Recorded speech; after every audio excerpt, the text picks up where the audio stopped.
I'm Harrison Blackledge. I'm from Canton, Ohio. I'm a sophomore. I play basketball at Hope, and I love Jesus. My life before I knew Christ was very empty, and it was very shallow.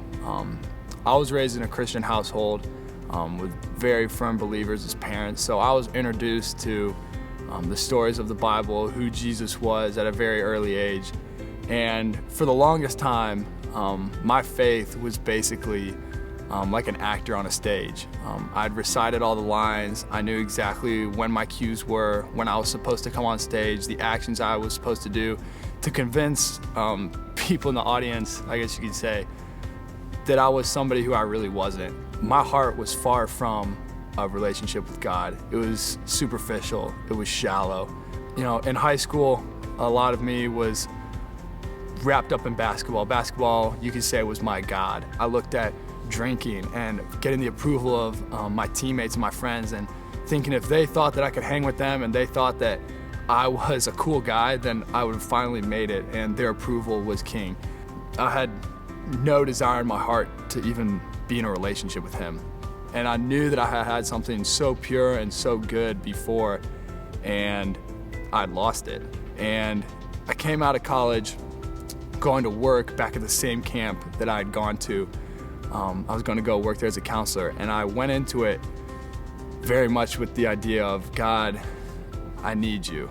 I lost what I had with you, and I want it back desperately. I need it back. And he shattered my world this summer.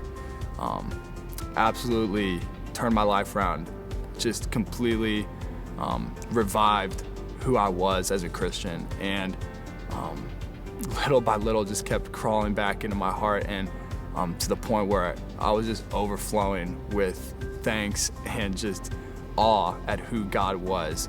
For so long I had given him 50%, I'd given him 80%, I'd given him 90%, thinking that if at least I gave him the majority, then things would be all right. Trying to think that God and sin could coexist with each other. And it wasn't until I learned that I had to surrender absolutely everything to God and completely fall on my knees in repentance at the foot of the cross, that God truly broke me down and built me up into the man he wants me to be.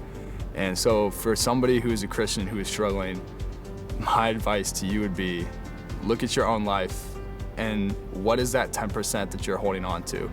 What is that small area in your life, that big area in your life that you don't want to surrender up to God? Because those are the things that keep us from the true love relationship that God has planned for him and humankind.